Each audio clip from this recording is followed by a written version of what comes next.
الحمد لله رب العالمين والعاقبة للمتقين والصلاة والسلام على أشرف الأنبياء والمرسلين أما بعد تؤدى الأمانات إلى أهلها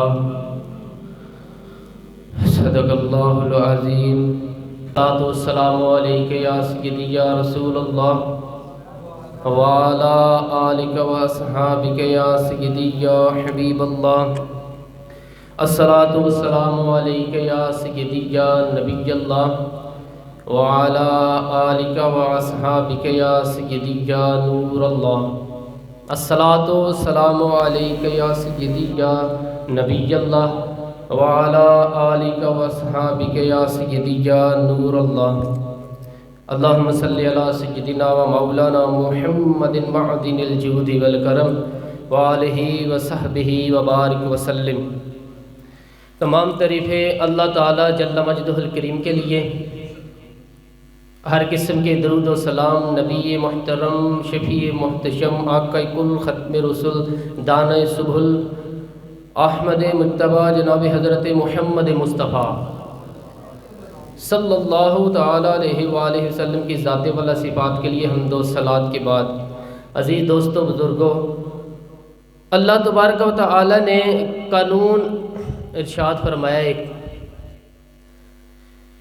وہ قانون یہ ہے کہ امانت اس شخص کے سپرد کرنی چاہیے جو امانت کا اہل ہو۔ جب امانتیں ان لوگوں کے پاس جاتی ہیں جو ان کو اہل نہیں ہوتے، تو پھر جو ان امانتوں کو سنبھالنے کی قابلیت نہیں رکھتے،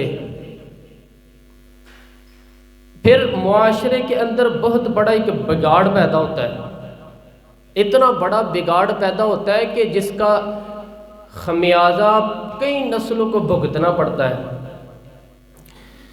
اہلیت، قابلیت اور اس کے بعد صلاحیت یہ اور چیز ہے، تقوی، پرہیزگاری، محبت یہ ایک اور چیز ہے۔ ہمارے ہاں ڈھیروں چیزیں ایسی ہیں، لاتعداد چیزیں ایسے لوگوں کے قابو چلی جاتی ہیں جن میں کوئی اہلیت اور قابلیت ہی نہیں ہوتی اس چیز کی۔ ہماری جدید زبان میں کہا جاتا ہے میرٹ۔ جو لوگ میرٹ پر پورے نہیں اترتے ان تک وہ چیزیں چلی جاتی ہیں۔ اللہ تبارک و تعالی نے ایک نئے انداز میں ہر چیز کو بیان فرمایا ہے اور ہر حکم کا رنگ نرالا ہے قرآن پاک کا۔ تو یہاں بھی اللہ تعالیٰ نے فرمایا ہے ان اللہ یأمرکم ان تؤدوا الامانات الی اہلہا، فرمایا بے شک اللہ تمہیں حکم دیتا ہے کہ امانتیں ان لوگوں کے سپرد کر دو جو ان کے اہل ہیں، جو ان کے اہل ہیں، قابلیت رکھتے ہیں، صلاحیت رکھتے ہیں، ان کے سپرد کرو۔ نبی پاک صلی اللہ تعالی علیہ وآلہ وسلم نے ارشاد فرمایا ہے کہ اگر کسی آدمی نے کسی ایسے شخص کو کسی جماعت کا سربراہ بنایا اور اسے خبر تھی کہ اس سے زیادہ قابل شخص اس جگہ موجود ہے، کوئی نہیں سمجھ آ رہی بات کی؟ غور کیجئے گا ذرا بات پہ۔ ایسے شخص کو بنایا ہے کہ جس کے مقابلے میں اچھا اور قابل آدمی موجود تھا۔ محبوب پاک علیہ السلام فرماتے اس نے مسلمانوں سے بھی خیانت کی، اس نے اللہ سے بھی خیانت کی اور اللہ کے رسول سے بھی خیانت کی صلی اللہ تعالی علیہ وآلہ وسلم۔ ایسی شخص کو بنا دیا کہ جس سے زیادہ اچھا کوئی وہاں موجود تھا آدمی۔ جب نا اہل آدمی کے پاس وہ چیز چلی جاتی ہے جو اس کا اہل ہی نہیں ہوتا، جو میرٹ نہیں ہوتا اس کا، اور ہم بغیر میرٹ کے بہت سارے کام کرتے ہیں۔ او بھائی، کچن میں وہ شخص نہیں جا سکتا جس کا میرٹ نہ ہو، جس کو کھانا پکانے کا طریقہ نہ آتا ہو۔ کچن میں جاتا ہے وہ؟ بولے نہیں، تسی تے کھا لیندے ہو جلدی بھی پکی ہوئے۔ کچن میں وہ شخص نہیں جا سکتا جس کا میرٹ نہیں ہوتا، تو وہ بندہ گدی پہ کیسے چلا جاتا ہے پیر صاحب کی جس کا میرٹ نہیں ہوتا؟ یہ ممبر پہ کیسے آ جاتا ہے جس کا میرٹ ہی نہیں ہے؟ وہ آپ کی اسمبلی میں کیسے بیٹھ جاتا ہے جس کا میرٹ ہی کوئی نہیں؟ آپ اس کو ایوان صدر اور ایوان وزیر اعظم میں کیسے برداشت کرتے ہیں جس کا میرٹ ہی کوئی نہیں وہاں بیٹھنے کا، صلاحیت ہی کوئی نہیں، قابلیت کوئی نہیں؟ بھائی جو آپ دیکھیں نا 550 آدمی بیٹھا ہے بڑے جہاز کے اندر، بڑے جہاز میں، کبھی کسی نے کھڑے ہو کے دعویٰ کیا کہ چلو جی پائلٹ صاحب پیچھے ہو جو تھوڑی دیر کے لیے میں نے بھی ڈرائیو کرنا ہے؟ 550 آدمی بیٹھے اور ضروری تو نہیں کہ سارے انگوٹھا چھاپی، اس میں لیکچرار ہیں، عالم ہیں، فاضل ہیں، صوفی ہیں، انجینئر ہیں، ہر شعبے سے تعلق رکھنے والا آدمی ہے، لیکن کسی نے کبھی دعویٰ کیے اٹھ کے؟ جی بولے تو صحیح، تو اگر کر دے تو، اگر اب عمل تو کیا نہیں اور اگر کر دے تو میرا خیال ہے پائلٹ کے ایک دروازہ کھول کے چلو میں بھی تھک گیا ہوں 5 منٹ تمہیں دیتا ہوں، دے گا وہ؟ اور اگر پائلٹ چلو مان ہی جائے، مثال دے رہا ہوں سمجھانے کے لیے، پائلٹ مان گیا کہ چلو ٹھیک ہے 5 منٹ دیتا ہوں، تو جو باقی کرسیاں ساری لوگ بیٹھے ہیں وہ سارے کہیں گے کہ ٹھیک ہے پائلٹ صاحب 2 باری، کیا کریں گے وہ؟ جی تو تب بیٹھے ہوں گے تو تب پتہ چلے گا نا بنے گا کیا۔ وہ پائلٹ کو کہیں گے کہ تیرا دماغ ٹھیک ہے، اس قابل ہی نہیں کہ تو بٹھا رہا ہے اسے۔ ہمارے ہاں ہر آدمی کھڑے ہو کے اعلان کر رہا ہے کہ میں پیر صاحب ہوں، ہر آدمی، اور کوئی اس کو منع نہیں کر رہا کہ تیرے اندر بھائی صلاحیت نہیں، تجھے تو بسم اللہ شریف سیدھی نہیں پڑھنی آتی۔ ہر آدمی کھڑے ہو کے اعلان کر رہا ہے کہ جی میں بہت بڑا مفتی ہوں، مولوی صاحب سے مسئلہ نہ پوچھنا، میں خود بتاتا ہوں، مولویوں کو کیا پتا، مجھ سے پوچھو۔ کوئی بندہ نہیں اسے کہتا کہ بھائی تیرا شعبہ ہی نہیں ہے، تیرا میرٹ ہی نہیں، تو کیوں بول رہا ہے اس معاملے میں، چپ کر خاموش ہو۔ سارے موقع دے رہے ہیں کہ کہتے ہیں ٹھیک ہے تو بھی مسئلہ بتا، چل تو بھی اب مسئلہ بتا، سارے اس کو موقع دے رہے ہیں۔ اور پھر جب ایک تو بول سارے رہے ہیں، پھر موقع مل رہا ہے، اور پھر جو ہم دائیں بائیں ہیں وہ کوئی شخص بھی یہ کہنے کو تیار نہیں، اس کی خوشامد ہو، کہتے ہیں بڑا اچھا ہے بڑا اچھا ہے، باہر کہتے رہے کہ جو وہ جعلی ہے، غلط ہے، برا ہے، سامنے جا کے کوئی بولنے کو تیار؟ کیا ہو رہا ہے یہ؟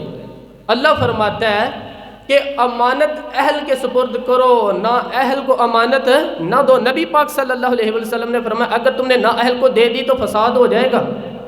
یہاں ہو رہا ہے فساد، کسی جگہ کا کوئی میرٹ ہی نہیں، بس مولوی صاحب پیسے تھوڑے لینے چاہیے بس ان کو۔ وہ اگر پچھلا امام 12,000 لے رہا تھا تو اس نے کہا میں 10,000 میں نماز پڑھاؤں گا، تو ہمیں اتنا پتا ہے کہ 2,000 بچا ہے، یہ نہیں ہمیں پتا کہ اس بیچارے کو نماز کی 6 شرطیں بھی آتی ہیں کہ نہیں، امامت کی 6 شرطیں ہیں، اس کو وہ بھی آتی ہے کہ نہیں، وہ کوئی 2-4 صورتیں صحیح تلفظ سے پڑھ سکتا ہے، اس کو پتہ ہے کسی شے کا؟ کوئی خبر ہی کوئی نہیں۔ مولوی صاحب جمعے کا 1 گھنٹہ کسی نہ کسی طریقے بول کے وقت گزار لیں گے، اتنا تو سب کو پتہ ہے، لیکن وہ کیا بولیں گے؟ قرآن کی روشنی میں بولیں گے، حدیث کی روشنی میں بولیں گے، نبی پاک صلی اللہ تعالیٰ علیہ وآلہ وسلم کے ارشادات کی روشنی میں وہ قوم سے بات کریں گے یا نہیں کریں گے؟ اس کا کسی شخص کو پتہ؟ پیر صاحب تویز دے رہے ہیں، پھونک مارے ہیں، کبھی کھول کے دیکھو تو صحیح اس نے تویز میں لکھا کیا ہے، اس نے کیا لکھا ہے، وہ کیا کر کے آ رہا ہے، اس کا کوئی قوم بالکل نہ نکلی گئی ہے اس کام سے۔ اس کا نقصان یہ ہوا ہے کہ ہر شعبے میں غلط آدمی، اللہ معاف کرے، ہر شعبے میں ایسے لوگ فٹ ہو گئے جو بالکل انفٹ تھے، بالکل کوئی دور دور تک ان کا تعلق نہیں تھا، اور ہم نے اپنے ساتھ بڑے لوگ فٹ کیے ہوئے ہیں جو انفٹ ہیں۔ دوست کس کو رکھنا چاہیے؟ خوش آمدی کو؟ تو ہم نے کون سے رکھے ہوئے ہیں جی؟ جن کو ہم کہیں تاش کھیلو تو وہ تاش کھیلیں، جن کو ہم کہیں بیڈمنٹن کھیلو تو وہ بیڈمنٹن کھیلیں، جو ہماری مرضی کے مطابق چلے وہ ہمارے ہیں دوست۔ اور جو تھوڑا سا ہمیں سمجھائے نا، تھوڑا سا کہیں کہ نہیں بھائی تیرے اندر یہ غلطی ہے، وہ دشمن ہے، ہم پھر فارورڈ بلاک بناتے ہیں، علیحدہ سے تیار کرتے ہیں، 2-3 دوست علیحدہ لے کے بیٹھتے، کہتے ہیں میرے خلاف ہو گیا، جلتا ہے۔ ہمیشہ سمجھدار آدمی دوست مشیر ہوتا ہے، دوست کے اندر صلاحیت ہوتی ہے، دوست جو ہوتا ہے وہ آپ کو لے کے چلتا ہے۔ میرے نبی پاک صلی اللہ علیہ وآلہ وسلم نے فرمایا المرء علی دین خلیلہ، انسان اپنے دوست کے مذہب پر ہوتا ہے۔ وہ اپنے دوست کے جو اس کے دوست کا مذہب ہوگا وہ اسی کا مذہب ہو جائے گا۔ اتنا بڑا درجہ دیا ہے، ہم نے کبھی سوچے ہی کوئی نہیں۔ جو آیا جس نے کہا چودھری صاحب، سیٹھ صاحب، علامہ صاحب، بلے بلے کیا بات ہے، ابے کے خلاف ہم بات کرنے لگے تو وہ اس میں شامل ہو گیا، اماں کے خلاف بولنے لگے تو وہ اس میں شامل ہو گیا۔ ہم نے یہ کبھی سوچے ہی نہیں کہ یہ تو ہمارا نقصان کر رہا ہے، یہ تو ہمیں بڑی دور لے کے جا رہا ہے، اس کا تو میرٹ ہی نہیں تھا کہ یہ میرا دوست بنے۔ انتخاب کر کے سوچ سمجھ کے، ہر ایک سے دوستانہ ہو سکتا، ہر ایک سے دوستانہ ہو سکتا، کورے ورگ کتاب نہیں ہوندے، پتھر دل گلاب نہیں ہوندے، بولیا پہلی سوچ کے لائیے پھر یارہ نال حساب نہیں ہوندے۔ غور کر، خیال تو کرنا۔ مولانا رومی رحمۃ اللہ تعالی علیہ نے لکھا ہے کہ ایک آدمی کی باندر سے دوستی ہوگی، بندر سے، وہ بندر سے دوستی ہو گئی۔ خود آدمی تھا، دوستی کس سے لگا لی؟ بندر سے۔ جی بندر سے دوستی لگا لی۔ وہ ہوا یہ کہ اس کی تفصیل بیان کی۔ حضرت رومی علیہ رحمہ فرماتے ہیں کہ بندر کو سانپ کاٹنے لگا تو اس نے اس کو بچایا تھا سانپ سے، تو بندر اس کا فرما بردار ہو گیا۔ یہ بندر کو کہتا درخت پہ چڑھ جا تو وہ چڑھ جاتا، بیٹھ جا تو بیٹھ جاتا، اٹھ جا تو اٹھ جاتا۔ یہ لوگوں کے سامنے ڈینگے مارتا کہ دیکھو بندر بھی میرا فرما بردار ہے۔ چونکہ فرما برداری سے غرض ہے، میرٹ سے غرض نہیں، صلاحیت سے غرض ہے، وہ اس قابل بھی ہے میری دوستی کے کہ نہیں، اس سے کوئی غرض نہیں۔ مولانا رومی کہتے ہیں کہ اس شخص کو سارے لوگوں نے سمجھایا کہ یہ تیری دوستی کے قابل نہیں، یہ تو جانور ہے۔ بندر کو چاہیے کسی بندر سے دوستی کرے، تو یہ تو انسان ہے، کسی انسان سے یارانہ لگا۔ یہ تو بیچارہ اس قابل ہی نہیں کہ تیری دوستی کے معیار پہ پورا اتر سکے۔ اس نے کہا تم جلتے ہو، میری اصل میں بات مانتا ہے، تمہاری مانتا کوئی نہیں نا، تو تم جلتے ہو۔ ہم نے دیکھا ہے بڑا بھائی چھوٹے کو منع کر رہا ہے، چھوٹا کہہ رہا ہے تمہیں کیا پتا، اماں اور ابا منع کر رہے، کہتے ہیں نہیں آپ کو کیا پتا خبر میرے دوست کی۔ مولانا رومی رحمۃ اللہ تعالی علیہ فرماتے ہیں کہ وہ سو رہا تھا تو بندر اس کے منہ سے مکھیاں اڑا رہا تھا درخت کے نیچے، پاس کوئی کلاڑی بھی رکھی ہوئی تھی۔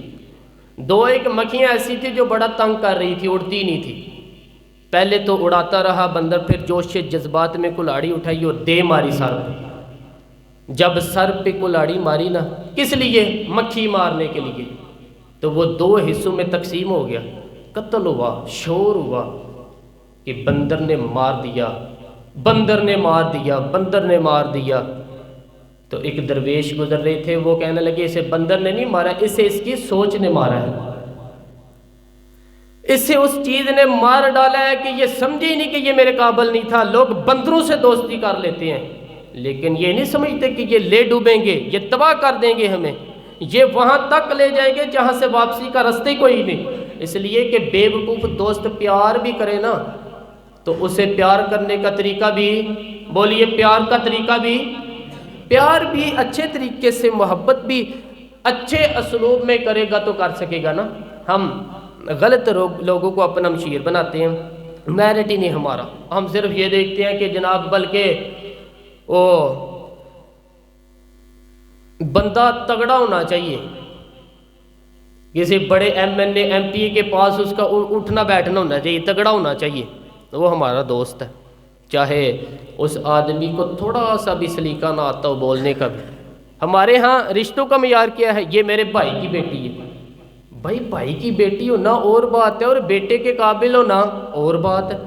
یہ میرے بھائی کا بیٹا ہے، اور تو میں اب میرا بھائی میرے گھر آ کے بھائی کی محبت اپنی جگہ، اور بچے کا بچی کے قابل ہونا یہی علیحدہ معاملہ ہے۔ میں گیا تھا جی کہ بچی بڑی پیاری، بڑی خوبصورت، بڑی اچھی، بڑی مجھے وہ جو ہے نا وہ اچھی لگی، تعلیم یافتہ، تو ایک جملے میں ساری بات کہہ دوں گا، اگر آپ کی سمجھ میں آ گئی تب بھی ٹھیک ہے، نہ آ گئی تو بات تو ٹھیک ہے نا، اور ایک جملے میں ساری بات کہہ دوں گا۔ بدصورت آدمی سے گزارا ہو جاتا ہے، بد اخلاق سے نہیں ہوتا۔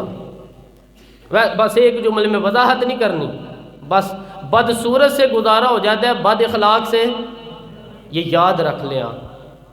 جو چیزیں ہم معاشرے میں ڈھونڈنے نکلے ان کا رنگ اور ہے، اور جن چیزوں کی ہمیں ضرورت ہے وہ چیزیں اور ہیں۔ ہم ضرورت کی چیز نہیں لا رہے، جو چیز تھوڑی دیر کے لیے آپ کو کوئی بھائی، تو ہم نے ساری زندگی کے لیے اس کو اپنی زندگی میں دخیل کر لیا۔ میرے رسول پاک صلی اللہ تعالیٰ علیہ وآلہ وسلم نے فرمایا لوگ مال دیکھ کے شادی کرتے ہیں، حسن دیکھ کے شادی کرتے ہیں، قبیلہ دیکھ کے شادی کرتے ہیں۔ میرے غلاموں تم سیرت، کردار، اخلاق اور دین دیکھ کے شادی کرنا۔ تم دیکھنا یہ اس کے اندر دیکھے نا، ایک خاتون ساری زندگی خامد کی خدمت میں گزار دیتی ہے، صبح و شام اس کا خیال رکھتی ہے، بظاہر رنگ روپ اتنا پیارا نہیں، لیکن اس کا خامد جتنا اس سے راضی رہتا ہے نا، اس کا گھر جتنا ٹھنڈا رہتا ہے، اس کا ماحول جتنا اچھا رہتا ہے، اس لیے کہ میرٹ بڑا اچھا ہے۔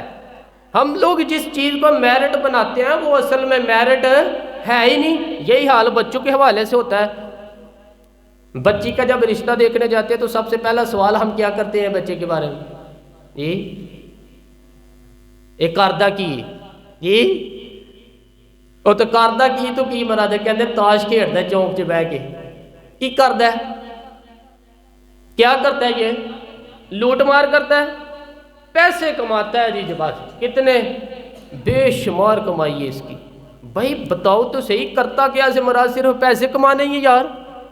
یہ تو لوگ چوری کر کے بھی کما لیتے ہیں، پیسے کمانا تو اتنا بڑا مسئلہ ہی نہیں رہا۔ جتنا بڑا دھوکے باز ہو اتنا بڑا مالدار ہوتا ہے اس زمانے میں۔ کرتا کیا ہے؟ پہلا سوال اس کا ترجمہ کیا ہماری زبان میں کہ کیسے پیسے کتنے کماتا ہے؟ بڑی اچھی سیلری ہے جی بچے کے اخلاق بھی دیکھو اور اخلاق بھی پوچھو بچے کا۔ ایک خاتون آئی حضرت صاحب کے پاس تعویذ لینے، تو وہ ضد کہتے ہیں کرنے لگی، گھر والوں سے کہنے لگی نہیں میرے ساتھ کوئی ہے تو نہیں، پر ان سے کہیں کہ میری 2 منٹ میری داستان سن لے، وہ عورتوں سے نہیں ملتے۔ تو کہتے ہیں میں نے کہا بہن بتاؤ بات کیا ہے، کوئی رونے دھونے کی کیا بات ہے؟ اس نے کہا کہ مال دیکھ کے شادی کر دی میرے ابے نے، مال بڑا ہے، پر میں ایک دن بھی اپنے خامد سے عزت نہیں کرا سکی، اس لیے کہ وہ شراب کے نشے میں دھت گا رہا تھا ایک دن بھی۔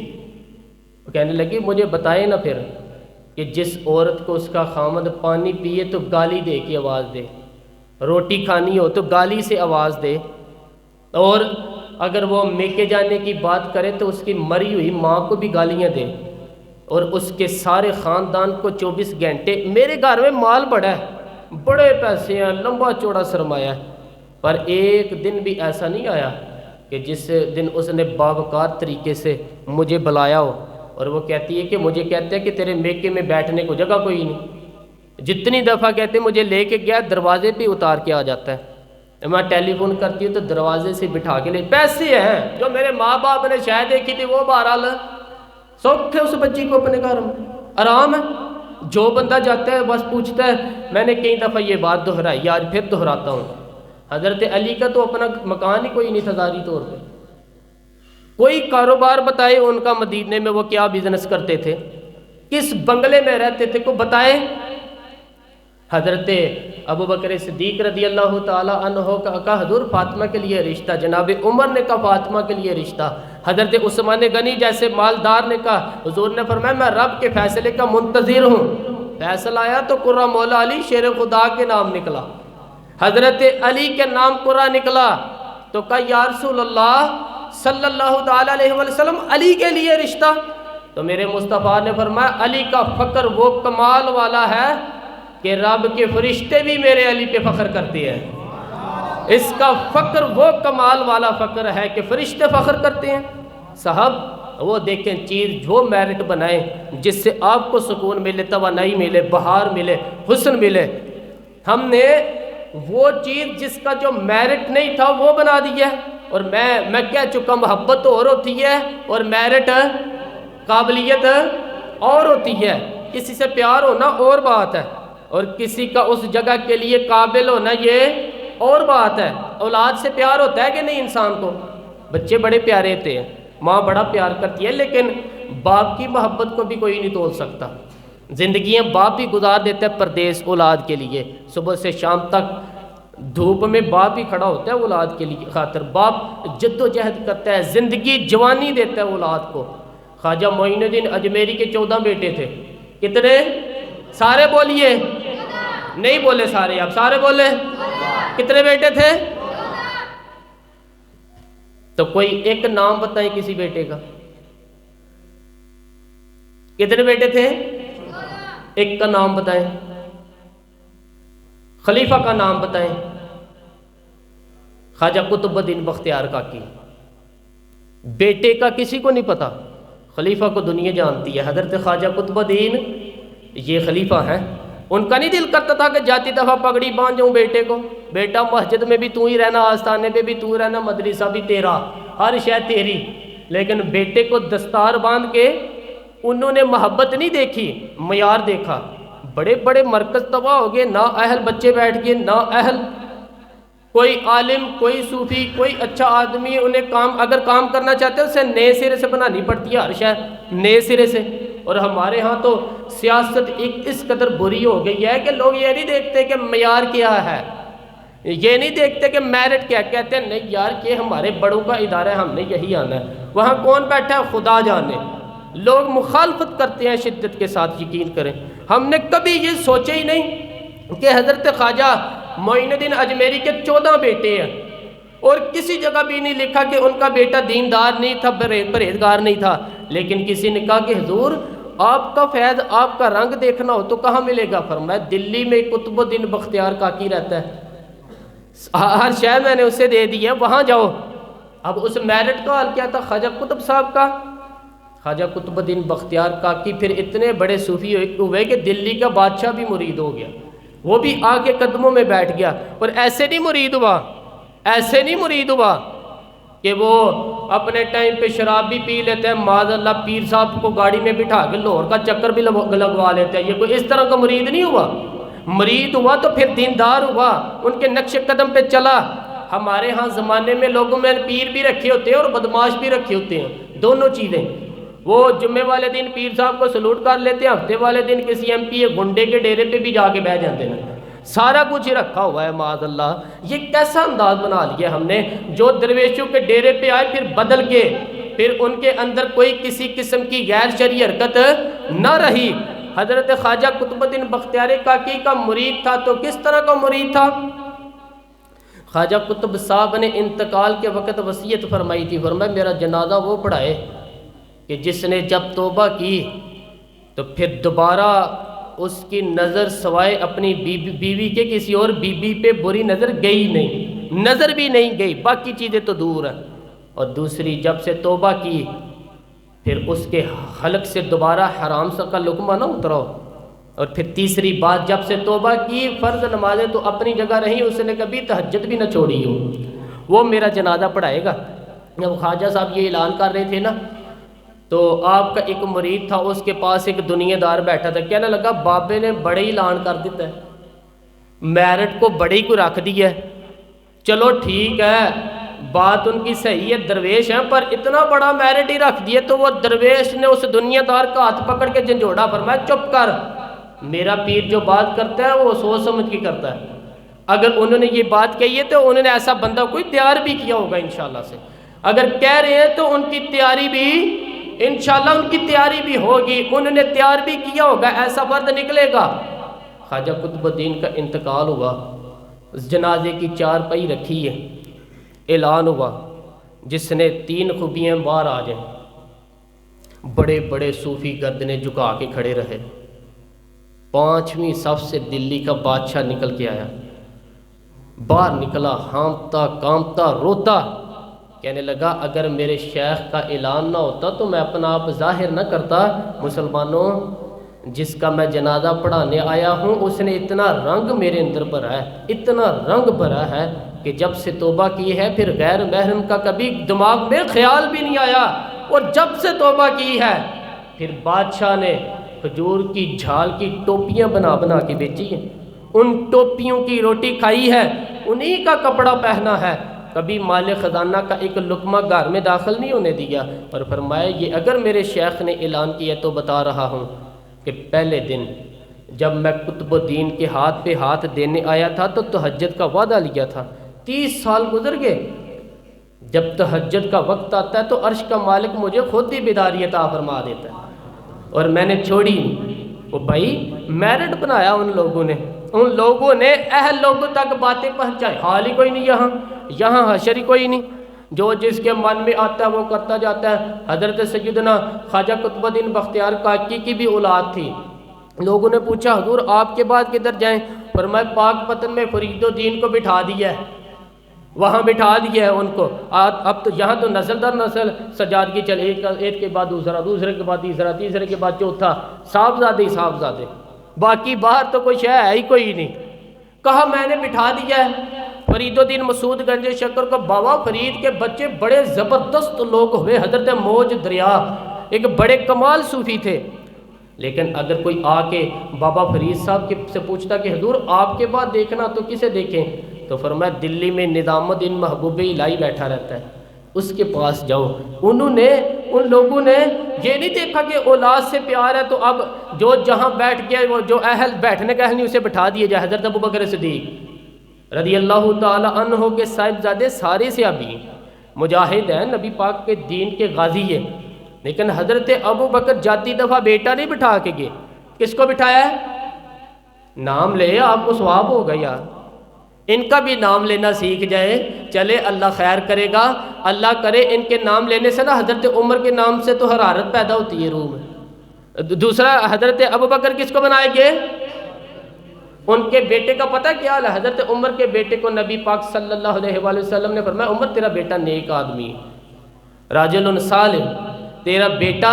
اور مفتی تھے جناب عبداللہ ابن عمر، مدینے کے لوگوں نے فتویٰ لینا ہوتا تھا تو عبداللہ ابن عمر سے لیتے، لیکن حضرت عمر جاتی دفعہ بیٹے کو بنا کے، بولیے بیٹے کو بنایا، فرمایا 6 بندے ہیں کسی کو بھی خلیفہ چن لینا۔ کن کو چنا گیا جی؟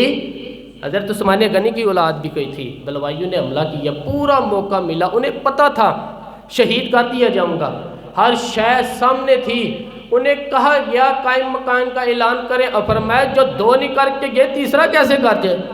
مجلس شورى بتائے گی، مولا کائنات شیر خدا علی المرتضیٰ ان کے بعد آئے۔ امت مسلمہ میں بغیر میرٹ کے اگر آیا تو صرف یزید آیا، وہ بغیر میرٹ کے آیا۔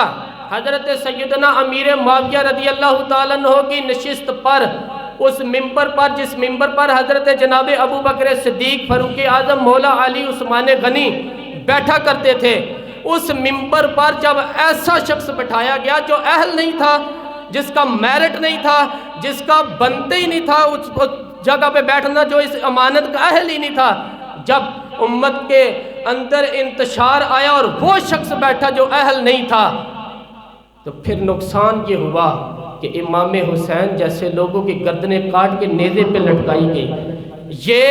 یہ میرٹ نہ ہونے کا نقصان یہ ہوا کہ پھر رسول اللہ کا خاندان کاٹا گیا، پھر حضرت زینب روئیں اس نااہلی کی وجہ سے، پھر میرے مصطفیٰ کا گھرانہ تڑپا، اور حضرت امام زین العابدین نے کربلا کے میدان میں کھڑے ہو کے جو آواز دی تو مدینے تک صحابہ کی چیخیں نکلی، یا رحمت للعالمین ادرکنی زین العابدین۔ پھر اتنا نقصان ہوا امت کا، اتنا جس کا خمیازہ آج تک امت مسلمہ بھگت رہی ہے۔ نااہلوں کو سپورٹ کرنے والی قوم یاد رکھے، اور اپنے گھر کی 4 دیواری سے لے کر اعلان حکومت تک ہر نااہل آدمی کو محبت کی بنیاد پر آگے لے جانے والے دوست یاد رکھیں کہ نااہلوں کا خمیازہ بڑا سخت ہوتا ہے، بڑی دور تک یہ بھگتنا پڑتا ہے۔ نااہلی کی کوئی حد ہے؟ میرے رسول پاک صلی اللہ تعالیٰ علیہ وآلہ وسلم نے نااہل آدمی کو اگر کسی جگہ بٹھائے تو حضور نے تباہی کی بابت ارشاد فرمایا جب امانتیں نااہلوں کے پاس جائیں گی تو تباہیاں ہوں گی، فسادات ہوں گے، پھر فصلیں اجڑے گی، علاقے تباہ ہوں گے۔ اہمیت دیکھیں، قابلیت دیکھیں۔ حضرت عمر فاروق رضی اللہ تعالیٰ عنہ کے صاحبزادے بڑے نیک تھے، پرہیزگار تھے، پر انہوں نے بھی اپنے بیٹے کو بنایا۔ کسی صحابی نے ایسی کوئی کوشش نہیں کی کہ اپنے بعد ہم اس کو نسل در نسل وراثت کے طور پر چھوڑ کے جائیں۔ محبت اپنی جگہ، لیکن قابلیت اپنی جگہ۔ قابلیت مولانا جیون رحمۃ اللہ علیہ پیر تھے اورنگزیب عالمگیر کے، بادشاہ کے۔ تو اورنگزیب کے گھر میں نا ایک بوڑھی اماں رہتی تھی، اورنگزیب بڑا پیار کرتے تھے بوڑھی اماں سے نا، وہ اس کو ہر کام میں اس سے مشورہ ہوتا، تو وہ بوڑھی ہر کام میں محبت کی وجہ سے، وہ معاذ اللہ غلط نہیں تھی لیکن محبت کی وجہ سے اس کو پوچھا جاتا۔ مولانا جیون رحمۃ اللہ علیہ اورنگزیب سے ایک دن کہنے لگے کہ باقی ساری باتیں تو ٹھیک ہیں، لیکن اس خاتون کو ہر شے کا نہیں پتہ، اس بی بی کو تو جو اس کی شعبہ جاتے ہیں اس میں تو مشورہ کیا کرو، تو جو اس کا شعبہ کوئی نہیں نا اس میں اس سے مشورہ نہ کیا کرو۔ پیار اپنی جگہ اور قابلیت اپنی جگہ، اہلیت اپنی جگہ، جو اس کا شعبہ ہی نہیں۔ اب کوئی فقہ کا عالم جا کے اپنی اماں سے کہے کہ میں نے 2 اصول فقہ لکھنے تو بتائیں کیا کروں، امام شافعی سے لوں کہ امام مالک سے لوں، تو اماں بھی یہی جواب دے گی کہ بیٹے مجھے پتہ ہی نہیں۔ تو جس چیز کا جو آدمی کا شعبہ نہیں وہ اس میں اس آدمی کو اب قابل کے پاس جائیں گے، اہل کے پاس جائیں گے، اور اس سے جا کے دیکھیں نا آپ ہمارے ہاں سائنس کے اندر سبجیکٹ رکھے گئے، تو اس اسپیشلسٹ ہونا ایک سبجیکٹ رکھا گیا، ایک آدمی میڈیکل اسپیشلسٹ ہے، پھر اس سے آگے بڑھیں گے آپ تو معدے کا اسپیشلسٹ علیحدہ ہے، آنکھوں کا تو آپ نے اگر معدے کے ڈاکٹر سے دوائی لینی ہے تو آنکھ والے ڈاکٹر کے پاس جائیں گے۔ تو میرٹ کو دیکھیں گے آپ، جو اہل ہے آپ اس کے پاس جائیں گے، یہ تھوڑی ہے کہ جو اہل نے قابل ہی نہیں اسے آپ نورنگی سیاست دورہ تو دیکھیے منزل انہیں ملی جو شریک سفر نہ تھے، جو بیچارے قابل ہی نہیں تھے، تو ان کو آپ جو ہے وہ والی امانت سونپ دے دیں گے تو وہ تباہی کریں گے۔ وہ مولانا جیون نے منع کیا، لیکن وہ گھر میں بوڑھی اماں کا بڑا دخل تھا، اور انگزیب عالمگیر نے نا گھر کے اندر ایک شعباز رکھا ہوا تھا، باز، وہ اتنا زبردست تھا کہ وہ جا کے بہت ساری خبریں لے آتا تھا، کئی ملکوں کی خبریں لاتا تھا اور لا کے بتاتا تھا کہ فلاں جگہ بغاوت ہو رہی ہے، فلاں جگہ سازش ہو رہی ہے، بتایا کرتا تھا۔ پھر اس میں یہ خوبی تھی کہ جب جنگ ہوتی تھی نا تو وہ ساتھ ساتھ اڑتا اور آ کے نا فوج کو بتلاتا کہ یہاں جو ہے وہ کمزوری ہے مسلمانوں کی فوج میں، تو یہاں فوجی بھیجے جائیں، اور اگر کئی دفعہ ضرورت پڑتی تو چونکہ اس کے ناخن بڑے تگڑے ہوتے تھے، اگر کوئی فوجی کفر کا زیادہ تیز ہوتا تو وہ خود حملہ کر دیتا تھا اس پہ، اتنا کام آتا تھا وہ۔ بوڑھی اماں چونکہ پیار بڑا کرتی تھی، محبت ہی محبت میں ایک دن اس کو دیکھا باز کو کہ بادشاہ کا باز ہے، تو کہنے لگی ادھر آ نا میرے پاس۔ اب اس کا دخل تھا ہر کام میں مائی کا، اس نے محبت کی، کہنے لگی دیکھ تیرے پر کتنے بڑے ہو گئے، کسی نے کبھی سوچا ہی نہیں۔ اس نے کینچی پکڑی اور اس کے پر کاٹ ڈالے، پھر اس نے کہا کہ تیرے ناخن دیکھ کتنے بڑے ہیں، کسی نے کبھی سوچا ہی نہیں۔ اس نے محبت ہی محبت میں اس کے ناخن بھی کاٹ دیے۔ تھوڑے ہی دنوں کے بعد خبر آئی کہ فلان جگہ ہندو مرہٹوں نے سازش شروع کی ہے، تو بادشاہ نے کہا بلاؤ ہاں ذرا اس کو جائے۔ جب اس کے سامنے کھڑا کیا گیا تو بادشاہ کی چیخ نکل گئی، ہائے میرا وفادار، ہوا کیا؟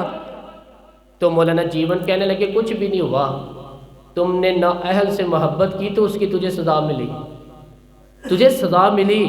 تمہیں کہا تھا کہ اس کو شعبہ بانٹ کے دو، اس کو ضرور رکھو ہر چیز میں، لیکن اس کو بتایا جاتا، سمجھایا جاتا، اگر اماں بات جاتی تو اسے پتہ ہوتا کہ اس کی جو ناخن ہے یہ جنگ کے کام آتے ہیں، اس کے جو پر ہیں یہ اڑنے کے کام آتے ہیں۔ بادشاہ تڑپ کے رویا، لیکن اب کوئی حل ہو سکتا؟ اب بات آگے نکل گئی۔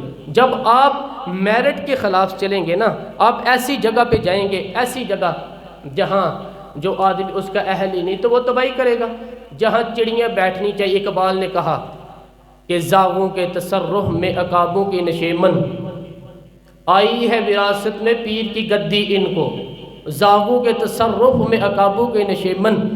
اقبال کہنے لگا کہ اپنے پیر صاحب کی گدی پہ یہ بیٹھ گئے، پر مصیبت یہ ہے کہ جہاں کبوتر بیٹھنا چاہیے تھا وہاں باز بیٹھ گیا، جہاں بلبل بولنی چاہیے تھی وہاں شیر کو بٹھا دیا گیا ہے، تو وہ کاٹے گا، وہ تو تباہی کرے گا، وہ تو اپنی درندگی کا مظاہرہ کرے گا۔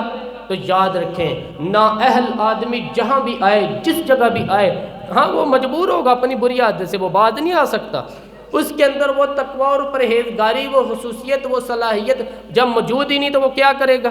میرے نبی پاک علیہ الصلوۃ والسلام کی ایک بڑے جلیل القدر صحابی تھے حضرت سعد بن ابی وقاص، ان کو کہا حضرت عثمان نے کہ آپ ایک صوبے کے گورنر بن جائیں، تو انہوں نے آگے بڑھ کے نہیں کہا بسم اللہ گورنر، حالانکہ بڑی خدمات تھی ان کی، وہ لینا چاہتے تو لے سکتے تھے۔ حضرت سعد بن ابی وقاص فرمانے لگے میں تلوار کا آدمی ہوں، میدان کا آدمی ہوں، میں گورنری نہیں چلا سکتا، میں اس کا اہل نہیں۔ آپ اس طرح کریں، اس کو بنائیں جو سیاست کے امور، لوگوں کی دیکھ بھال، جو چیزیں جو ہے وہ کر سکتے ہیں۔ حضرت سعد بن ابی وقاص فرمانے لگے میں فوجی ہوں، مجھے تو آپ میدان میں، حضرت خالد بن ولید بہت بڑے فوجی تھے، جرنیل بھی تھے، تلوار ہیں اللہ تعالیٰ کی، لیکن کسی صوبے کے کبھی گورنر نہیں بنے، اس لیے کہ جو ان کا شعبہ نہیں تھا وہاں انہیں لگایا۔ حضرت سلمان فارسی رضی اللہ تعالیٰ عنہ سرداروں کے بیٹے ہیں، گھر کے اندر ساری چیزیں دیکھی، بڑا کچھ غور کیا، ہر چیز کو سمجھتے تھے، جناب عمر نے انہیں گورنر بنایا۔ حضرت ابو ہریرہ میں بڑی زبردست صلاحیت تھی، حافظہ بڑا مضبوط تھا، محنت کے بڑے قائل تھے، اپنے اندر جد و جہد رکھتے تھے، شوق تھا، ان کو گورنر بنایا گیا۔ جو آدمی جس چیز کا اہل تھا، اور ایک طریق کا ایسا حوالہ دوں گا شاید اس موضوع پر یہ آخری بات ہو۔ حضرت سیدنا ابو ذر غفاری رضی اللہ تعالی، جاگ کے سنیے، جاگ کے، اور اس پہلو پہ ذرا غور کیجئے گا۔ حضرت سیدنا ابو ذر غفاری، حضور علیہ السلام نے فرمایا یہ میری امت کا زاہد ہے، یہ زاہد آدمی ہے، اس کا دنیا داری سے کوئی تعلق نہیں ہے، یہ چھوڑ بیٹھا ہے۔ حضرت ابو ذر غفاری آئے اور حضور علیہ السلام کے سامنے کھڑے ہوئے اور بہت سارے صوبوں کی حالت زار بیان کرنے لگے۔ یا رسول اللہ صلی اللہ علیہ وآلہ وسلم، اس صوبے کی بھی بڑی خستہ حالت ہے، اس صوبے کی بھی، اس صوبے کی بھی، حالت زار بیان کر کے کہنے لگے حضور مجھے گورنر بنائے، میں حالات سے ہی کروں گا۔ حضور علیہ السلام نے فرمایا ابو ذر تو نیک آدمی ہے، تیرے اندر بڑی خوبی ہے، پر گورنری بہت بڑی امانت ہے اور تو کمزور ہے، تو گورنری کی اہلیت نہیں رکھتا، تو گورنری کی قابلیت نہیں رکھتا، وہ تیرے والا شعبہ نہیں۔ اور یہاں حضرت ابو ذر غفاری نے زیادہ نہیں کی، کہنے لگے خدایا تیرا شکر ہے، تو نے ہمیں ایسا محبوب عطا فرمایا ہے صلی اللہ تعالی علیہ وآلہ وسلم۔ فرمایا یہ خوبی تیرے اندر ہے، تو گورنری نہیں کر سکتا، تو یہ تیرے والا کام نہیں۔ تو بھائی یاد رکھیں، امانت جب نااہل کے پاس جائے گی، جب اس آدمی کے پاس جائے گی جو اس کا اہل ہی نہیں۔ ہمارے اسکولوں میں ڈھیروں ٹیچر ایسے بھرتی ہیں جن کو پڑھانے نہیں آتا، ڈھیروں ٹیچر۔ ابھی اتنی امانت ہم کہاں سے لے گئے کہ وہ خود ہی ریزائن کر دیں کہ میں پڑھانے کے قابل نہیں، میرا شعبہ نہیں۔ درجنوں لوگ، ڈگری اور ہوتی ہے، علم اور ہوتا ہے، ایم اے پاس ہونا اور بات ہے، پڑھانے کی قابلیت ہونا اور بات ہے۔ اب لوگ قابل ہی نہیں لیکن لگے ہوئے ہیں، اہلیت نہیں لیکن لگے ہوئے ہیں، شوق ہی نہیں، جذبے کو ہی نہیں، کام کر ہی نہیں سکتے لیکن اس کام پر لوگ لگے ہوئے ہیں۔ یہی حال باقی سارے محکمے کا بھی ہے۔ ہمارے ملک کے اندر صوبہ پنجاب کا ایک ایسا وزیر تعلیم بھی رہا ہے جو دستخط کرنے نہیں جانتا تھا۔ کس شعبے کا وزیر تھا وہ؟ بولیے۔ اس لیے تعلیم کا بڑا اچھا حال ہے، وہ اپنے دستخط کرنے انگوٹھا لگایا کرتا تھا۔ اور وزارت کون سی تھی؟ بولیے۔ تو اس کا مطلب ہے اس نے تعلیم بڑی عام کر دی ہوگی، بڑی عام اس نے کر دی، اس کو پتہ ہی نہیں، بیچارے کو پتہ ہی نہیں۔ ہمارے ہاں کیا ہوتا ہے، جس آدمی کو جو عہدہ ملتا ہے وہ بھانجے، بھتیجے، خالہ کے بیٹے، ہاں ماموں کے بیٹے لے آتا ہے سارے، اب وہ وہاں ایڈجسٹ کرتا ہے، سیٹ کرتا ہے جگہ جگہ۔ اپنے شعبے کو دیکھیں، اگر آپ کے اندر کسی شعبے کی صلاحیت نہیں تو آپ اس کو چھوڑ دیں، علیحدہ ہو جائیں، قابلیت نہیں تو علیحدہ ہو جائیں، اور آپ کی ذمہ اگر لگے کسی آدمی کو کسی جگہ تعین کرنا تو پھر بھی آپ اس آدمی کو تعین کریں کہ جو بڑا بہترین ہو۔ حضرت ابوبکر صدیق رضی اللہ تعالی عنہ وصال ہو رہا ہے، شدید بیمار ہے، بڑے شدید، اور اتنی سخت حالت ہے کہ مدینے میں نئے سرے سے، لوگ کہتے ہیں اندھیرا چھایا، نئے سرے سے۔ ایک وہ رات تھی جب حضور علیہ السلام نے وصال کی، اور ایک آج رات ہے جب ابو بکر کے وصال کا وقت آیا۔ حضرت ابوبکر صدیق کے پاس درجنوں لوگ گئے، آپ کے بعد کیا ہوگا؟ جناب صدیق اکبر نے فرمایا عمر کو بلاؤ، عمر کو۔ حضرت فاروق اعظم تشریف لائے تو جناب ابوبکر صدیق نے صحابہ کے مجمع پہ نظر ڈالی اور ایک تاریخی جملہ کہا، تاریخی جملہ، فرمانے لگے میں دنیا سے جا رہا ہوں، یہ وہ وقت ہے جب بہت بڑا جھوٹا بھی سچ بولنے لگتا ہے۔ وہ سامنے مجھے قبر نظر آ رہی ہے، بہت بڑا جھوٹا بھی سچ بولتا ہے اس موقع پہ۔ فرمایا میری تم سے گزارش ہے کہ میرے بعد عمر فاروق کو اپنا امیر بنا لینا۔ حضرت عمر دوڑ کے آئے، کہنے لگے حضور میں ڈنڈے کی زبان بولنے والا شخص ہوں، مزاج میں سختی ہے، کس طرح کام چلے گا؟ آپ نے فرمایا عمر تجھے تیری ماں روئے، میں نے تجھے ساری زندگی دیکھا ہے، اس امت کو تیری ضرورت ہے۔ حضرت عمر فاروق کو پابند کیا تو ایک صحابی پھر بولے، کہنے لگے ابو بکر اللہ کے پاس جا رہے ہو، کیا جواب دو گے؟ حضرت ابو بکر صدیق فرمانے لگے رب کریم نے اگر مجھ سے پوچھا نا کہ میرے بعد میرے محبوب کی امت کا کیا کر کے آیا ہے، تو میں عرض کروں گا اے اللہ جو تیرے بندوں میں سب سے اچھا تھا اسے مسلمانوں کا نگران بنا کے آیا ہوں۔ یہ سب سے بہترین جو تھا، بیٹے موجود ہیں، بھتیجے موجود ہیں، مسلمان ہیں، صحابی ہیں، نمازی ہیں، فرمایا جو سب سے اچھا ہے تقوی کے لحاظ سے، پرہیزگاری کے لحاظ سے میرٹ بنائیں، کبھی زیادتی نہ کرے، کبھی زیادتی نہ کرے کسی سے، کبھی ظلم نہ کرے۔ ایک بات سنانے لگا ہوں آپ کو، بڑی اہم بات ہے۔ حضرت امام محمد بن حسن شیبانی رحمۃ اللہ علیہ بیٹے کا رشتہ لے کے گئے، اور ایسے گھر میں رشتہ طے ہونے لگا کہ جس گھر کی بہت بڑی بات مکمل ہوگی بات چیت۔ یہاں تو ہمارا حال یہ ہے کہ لوگ ڈی سی کالونی میں کرائے کا مکان خریدتے ہیں رشتہ کرنے کے لیے، ادھار 3-4 گاڑیاں پکڑ کے کھڑی کرتے ہیں، کرائے کا مکان لیے 3-4 گاڑیاں، 2-4 گن مین، اتنی دیر بچی کا رشتہ ہے، جب شادی ہوگی تو پھر گاؤں چلے گئے، گاڑیاں واپس ہو گئی۔ اب جو رشتہ گاڑی کی بنیاد پہ ہوا تھا وہ کتنی دیر تک قائم میں رہ سکتا ہے؟ ختم ہو گیا بس، جتنی دیر گاڑی تھی قائم تھا، جتنی دیر مکان تھا قائم تھا، وہ ختم ہو گیا بس۔ رشتے جو ہوتے ہیں وہ اعتبار پہ قائم ہوتے ہیں۔ تو امام محمد بن حسن بیٹے کا رشتہ کرنا چاہتے تھے، تو ایک گھر کے اندر نا رشتہ کیا، تو بچے کا، بڑے نیک لوگ تھے، پرہیزگار تھے، رشتہ طے ہو گیا۔ رشتہ ایک شام امام محمد بن حسن شیبانی ان کے گھر کے تو فرمانے لگے تمہاری بیٹی کو کتنے رشتے ملتے تھے؟ انہوں نے کہا حضرت سارا بغداد جتنے معززین نیک لوگ تھے سب رشتہ دیتے تھے، لیکن جب آپ کے گھر کا پتہ چلا تو آپ کی بزرگی، آپ کی محبت، آپ کا پیار، آپ کا وقار، دبدبا، ہم نے سوچا کہ اگر امام صاحب کے گھر میں بیٹی چلی جائے تو پھر تو کیا ہی بات ہے۔ اب فرمانے لگے تم اپنی بیٹی کی شادی کہیں اور کرو پھر۔ کہا حضور کیوں؟ فرمانے لگے تم نے مجھے دیکھ کے رشتہ دیا، بیٹا دیکھ کے نہیں نہ دیا، تو میں تو بوڑھا آدمی ہوں، کسی وقت بھی دنیا سے چلا جاؤں گا، بچی نے تو وہاں وقت گزارنا ہے نا۔ کہا حضور ہمیں قبول ہے۔ فرمایا نہیں، میرے بیٹے میں خامی ہے، تم اس کا رشتہ کہیں اور کر لو۔ کب وجہ؟ فرمایا تم کر لو نا، تمہیں کہا نا۔ کہا حضرت بتائیے تو صحیح۔ فرمایا میرے بیٹے میں خامی یہ ہے، اسے نیند بڑی آتی ہے، وہ عشاء سے پہلے سو جاتا ہے، وہ نماز نہیں پڑھتا، سو جاتا ہے، 4 پڑھتا ہے، عشاء رہ جاتی ہے۔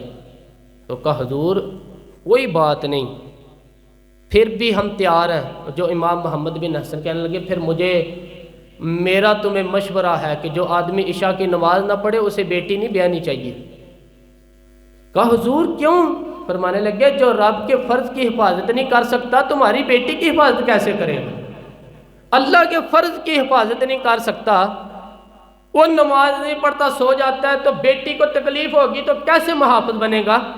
لہذا وہاں رشتہ نہ کرنا میرے بیٹے کے ساتھ۔ حضرت رشتہ توڑ کے گھر آئے تو بیوی کہنے لگی حضور آپ نے کیا کیا؟ پورے بغداد میں شور ہو گیا کہ باپ بیٹے کے مخالف ہو گیا ہے، باپ بیٹی کی جڑوں میں بیٹھ گیا ہے، باپ نے اپنے بیٹے کا اتنا معزز گھرانے میں رشتہ ہوتے توڑ دیا ہے۔ سارا بغداد کہہ رہا ہے کہ وجہ کیا ہے؟ باپ بیٹے کے مخالف بیان دے رہا ہے، بات کیا ہے؟ تو حضرت محمد بن حسن فرمانے لگے میں دنیا کے سامنے میں رسوا ہوا، مجھے پرواہ نہیں، میں اللہ رسول کے سامنے سرخرو ہو گیا ہوں۔ وہ بیٹی جو تہجد گزار ہے، عبادت گزار ہے، جو نیک ہے، میں اس بیٹی کو اس کے ساتھ بیاہ دیتا جو عشاء کی نماز بھی نہیں پڑھتا؟ فرمایا مجھے پتہ ہے اس گھرانے میں رشتہ کرنا بہت بڑے اعزاز کی بات ہے، لیکن میں وہ امانت نہ اہل کے سپرد نہیں کر سکتا، میں نے منع کر دیا۔ اور میرے بھائی جھوٹ بولتے ہیں لوگ اپنے بیٹے کی خاطر، جھوٹ بولتے ہیں، اور پھر پتہ کیا کہتے ہیں؟ پہلے جھوٹ بولتے ہیں، ناراض ہونا ہوا تو ضرور ہوئیے گا، پہلے جھوٹ بولتے ہیں، بڑا اخلاق ہے، بولتے ہی نہیں، پھر کہتے ہیں تمہارا میاں بیوی کا معاملہ ہے۔ تو رشتہ طے کرتے وقت بھی میاں بیوی کو کہنا تھا آپس میں طے کر لیتے، نکل گیا اب آرام سے۔ بیٹی کی عظمتیں بیان کرنے کی باری تھی تو کہتے رہے کہ رابعہ مصری ہے، اس وقت تو کہتے رہے کہ یہ کیا بات ہے اس کی، یہ تو حضرت بایزید کی اماں کی طرح پرہیزگار ہے۔ اب جب سسرال والوں نے شکایت کی، لڑکے نے آ کے کہا کہ سمجھائیے، تو کہا تمہارا میاں بیوی کا معاملہ ہے۔ کیسی بات کرتے ہو صاحب؟ تم نے نااہل کے سپرد کر دیا، اہل کو ظلم کر دیا۔ ہم نے وہ بیٹیاں دیکھی جنہوں نے رو کے وقت گزار دیے پھر، اور وہ بیٹے دیکھے ہیں جو باپ کی ضد کی بھینٹ چڑھ گئے، جو ماں نے دوپٹہ رکھ دیا پیروں پہ، تو نے میری مرضی سے نہ کیا تو مر جاؤں گے، اور اماں پھر پردے میں چلی گئی اور تباہ کر دیا اس بچے کو۔ ہم یہ سوچتے ہی کوئی نہیں کہ میرٹ نہیں، اہلیت نہیں، قابلیت نہیں، اور یہ ظلم جو ہم گھر میں شروع کرتے ہیں نا، یہی ظلم ہم نے اینڈ سیاست تک کیا۔ صرف یہ دیکھا کہ محلے کا چودھری میرے گھر آ گیا، یہ دیکھے ہی نہیں کہ قوم کے لٹیرے کو سربراہ بنانے لگا ہوں۔ یہ صرف اتنا دیکھا کہ 2-4 بڑے بڑے لوگ میرے گھر آ گئے، یہ دیکھے ہی نہیں کہ ڈاکو، چور، ظالم، خائن اور سارے کھرے چوری کے جس کے گھر جاتے ہیں اسی کو نگران اعلیٰ مان لیا۔ یہ دیکھے ہی نہیں، اس کو سوچے ہی نہیں، یہ کبھی خیال ہی نہیں کیا کہ کس کے حمایتی بننے لگے ہو۔ کبھی خیال ہی نہیں آیا ہمیں سفارش بہت بڑی ذمہ داری ہوتی ہے۔ ہم جس کی مرضی کر دیتے ہیں، جس کے حق میں مرضی بول لیتے ہیں، جو مرضی ہم سوچ دے دیتے ہیں۔ میرے نبی پاک صلی اللہ علیہ وسلم نے معیار کی بات فرمائی، معیار کی۔ اسلام مقدار کا تو قائم ہی نہیں، اسلام تو معیار کا قائم۔ مقدار کیا ہوتی ہے؟ زیادہ ہونا کوئی بات ہے؟ معیاری ہونا بات ہے، معیاری۔ میرے رسول پاک صلی اللہ تعالی علیہ وآلہ وسلم، آج یہ بھی ایک مجمع ہے نا جی، وہ پیر صاحب کے مرید بڑے ہیں، اوتھے بڑا رش ہے، اس پارٹی دے وچ دیکھو کتنی عوام، اور آپ کے ملک میں نظریاتی لوگ تو ویسے ختم ہو گئے، نظریاتی لوگ ختم ہو گئے۔ اب تو جس پارٹی میں رش زیادہ ہوتا ہے وہ سارے MP MN ادھر ہی چلے جاتے ہیں۔ یہ نظریاتی نہیں ہوتے، یہ رش کے لوگ ہوتے ہیں۔ یہ کل رش کہیں مولانا رومی رحمۃ اللہ تعالی علیہ آپ فرماتے ہیں، ایک درویش گزر رہے تھے تو ایک وہ کھانا کھا رہے تھے، منہ میں لقمہ تھا تو بوٹی کھا کے نا تو باقی ہڈی پھینکی تو کتا ان کے پیچھے لگ گیا۔ بڑا پیارا، بڑا خوبصورت تھا، بڑا معیاری تھا، تو حضرت نے روڑا مار کے پیچھے بھگا دیا۔ آپ کے ساتھ خادم تھا، کہنے لگے حضور اتنا پیارا کتا ہے اور آپ کے پیچھے لگا تھا تو آپ کے بچے خوش ہوتے، گھر جاتا تو مجھے بڑا پیارا لگا ہے۔ آپ فرمانے لگے مفت میں پیچھے لگتا تو وفادار تھا، یہ تو ہڈی دیکھ کے پیچھے لگا ہے، مجھ سے کوئی اچھی ہڈی ڈالے گا تو اس کے پیچھے لگ جائے گا، تو مجھے وفادار کی ضرورت ہے، ہڈی والے کی ضرورت نہیں ہے۔ پر میں کسی اور کے پیچھے لگ جائے گا، کیا ضرورت پڑی ہے اس کو پیچھے لگانے کی؟ یہاں نظریاتی لوگ تو ویسے ختم ہیں، وہاں راشد زیادہ ہے۔ اور اب ایک اور لوگ سوال کرتے کہتے ہیں وہ اتنے بندے جا رہے ہیں سارے غلط ہیں، وہ فلانی جماعت میں اتنے بندے زیادہ لوگ ادھر ہیں تو سارے غلط ہیں۔ بھائی کافر آج بھی زیادہ ہے دنیا میں، کفر آج بھی زیادہ ہے۔ اگر تعداد پہ جاؤ گے تو کیا پھر اکثریت کی صداقت کی دلیل قرار دے دو گے؟ ہم نے ایک دفعہ ہمارے حضرت صاحب نے پوچھا، آجی سعادت صاحب رحمۃ اللہ علیہ سے کہتے ہیں، میں نے کہا حضور ہمارے پاس تو تھوڑے تھوڑے لوگ آتے ہیں تو باقی اتنے لمبے چوڑے آستانے اور یہ وہ، تو آپ کی آواز کون سنے گا؟ تو وہ لوگ مروب نہیں ہوا کرتے تھے، ان پہ روب نہیں چڑھا کرتا تھا، وہ روب ڈالا کرتے تھے، روب لینے کے قابل نہیں تھے۔ کہنے لگے چھٹ بیلیا، بندے 313 بڑے نے پر انہیں جان آتے رکھی ہونی چاہیے، 313 بتھیرے نے پر جان ہاتھ پہ تھیلی پہ جان رکھی ہوئی ہو، 313 کافی ہے۔ زیادہ لوگوں کی ضرورت ہے، سچے ہونے چاہیے، کھرے ہونے چاہیے۔ جب آیا نا ابو جہل کا جاسوس بدر کی رات، دیکھ کے گیا کہ 313 ان میں بھی بچے، بوڑھے، کمزور۔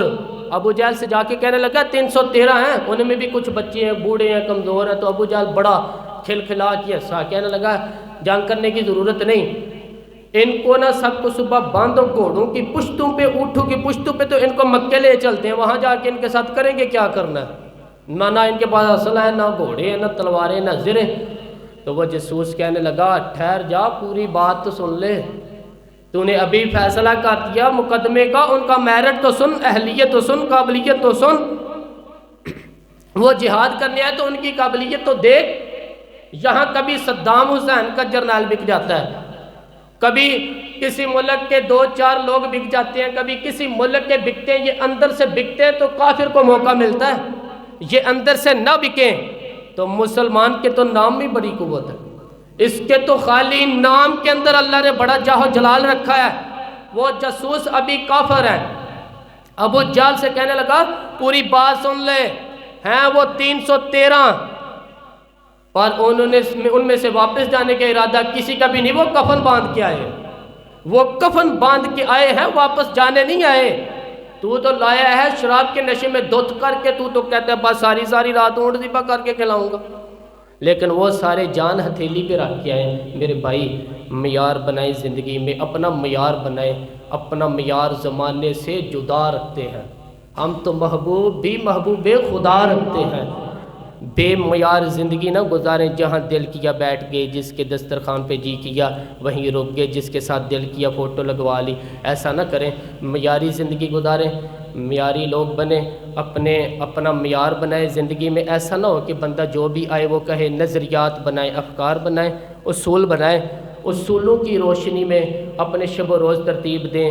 اپنی زندگی میں کبھی بھی بے اصولی، بے ڈبی، بے ترتیب نہیں گزاریں، با اصول زندگی گزاریں۔ با اصول لوگ زندگی میں کچھ کر جاتے ہیں، با اصول لوگوں کا نام ہوتا ہے۔ میں آخری بات کرتا ہوں، با اصول لوگوں کا، وہ حضرت سری سکتی رحمت اللہ علیہ درخت کے نیچے لیٹے تھے، درخت آپ سے باتیں کرنے لگا، کہنے لگا، حضرت سری سکتی سے کہنے لگا، میری طرح کا ہو جا، خود دھوپ میں جلتا ہوں، لوگوں کو میں چھاؤں دیتا ہوں، سایہ دیتا ہوں، اور لوگ مجھے پتھر مارتے ہیں تو میں انہیں پھل دیتا ہوں۔ تو حضرت سری سکتی فرمانے لگے، میں اتنی جلدی باتوں میں نہیں آیا کرتا، اگر تو اتنا ہی اچھا ہے تو تیرا انجام آگ کیوں ہے؟ پھر اتنا ہی اچھا ہے تو تیرا انجام آگ ہے، تو جب خشک ہو جاتا ہے تجھے جلا ہی دیا جاتا ہے، تیرا انجام اتنا برا کیوں ہے؟ تو کہتے ہیں وہ درخت کہنے لگا، حضور آپ نے تو بڑی بات، بڑا پوائنٹ پکڑ لیا، میرے اندر خوبیاں بھی ہیں پر ایک خامی ہے جس کی وجہ سے میں جلا ہی دیا جاتا ہوں، میری راکھ بن جاتی ہے۔ فرمایا وہ کیا؟ تو درخت کہنے لگا، حضور میری خامی یہ ہے کہ جدھر کی ہوا ہوتی ہے میں بھی ادھر کی ہو جاتا ہوں، یہ میری خامی ہے، میں اصول پہ ڈٹا نہیں رہ سکتا، مجبوری ہے، اگر میں ڈٹ جاؤں نا پہاڑ کی طرح تو پھر کبھی بھی جلایا، پہاڑ ڈٹا ہوتا ہے نا تو پھر جو اس سے ٹکراتا ہے اس کا سر پھوٹتا ہے، پہاڑ کو ڈٹا جو ہوا ہے وہ ڈٹا ہوا ہے پہاڑ، تو ایسے بنے نا جیسے پہاڑ جو ڈٹ جاتے ہیں، ان کی مدد کو اللہ فرشتے بھی نازل کرتا ہے۔ معیار بنائیں زندگی میں، ایسے ہی غیر معیاری زندگی نہیں گزاریں۔ یہ نہ کوئی کہے کہ یہ تو ایسی قوم ہے جو جدھر سارے دوڑتے ہیں یہ بھی ادھر چال نکلتے ہیں۔ ہوا چاہے جس طرح کی بھی ہو، اقبال نے کہا تھا، ہوا گو تند و تیز ہے لیکن چراغ اپنا جلا رہا ہے۔ وہ مرد درویش حق نے جس کو عطا کیے ہیں انداز خسروانہ، پر میں جس کو اللہ نے انداز دیے ہیں وہ اپنا چراغ جلاتا ہے، اپنا جینا جیتا ہے، کبھی نہ اہل بنے، نہ کبھی خلاف میرٹ کسی شخص کی سپورٹ کریں۔ ہر جگہ وہ اپنے بچے کے رشتے سے لے کر قومی مسائل تک اہلیت کو ضرور پیش نظر رکھیں۔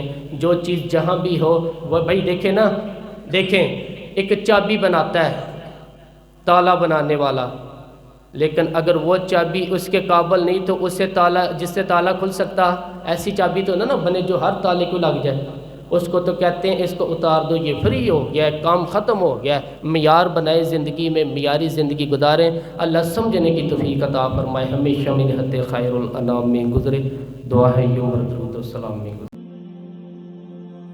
پیارے دوستو، ویڈیو اچھی لگی ہو تو اس کو لائک اور شیئر کریں اور اس چینل کو سبسکرائب کریں۔ شکریہ۔